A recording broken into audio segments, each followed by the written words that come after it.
میدونم که تو یه عشق عجیب خوب جگرسوزی داری و یه ترانه میخوام بخونم برات به اسم پاییز که این رو بعدش حالا یا دکلمه کن یا وایس کن بفرست برای آن که میدانم و میدانی که زنداده شماست دیگه.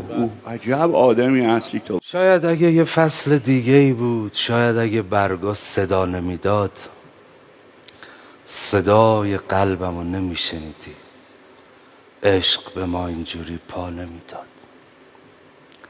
من که میگم درختها عاشق شدن، زردی برگا و هوا بهونه است، فرقی نداره تو بهار یا پاییز. چتری اختراع احمقانه است. پاییز امسال رو قدم میزنم، تمام شهر و کوچه هاشو با تو، خیابونا بلند خسته میشی، از کمد درار کتونیاتو.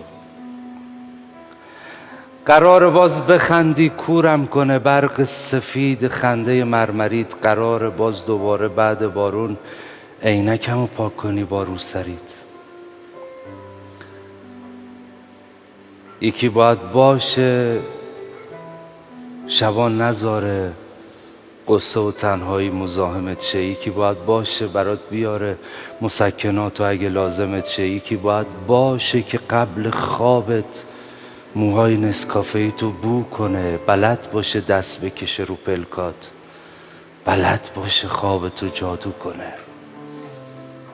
گفتنیا رو گفتم و شنیدی، حالا خودت بشین حساب کتاب کن. اگه یه روزی غم اومد سراغت، رو قلب ساده منم حساب کن. این اولین پاییزه که دارمت، خیابونا قرار زیبا بشه، باید یه پالتو بخرم تو جیباش، دستای کوچیک تو هم جا بشه.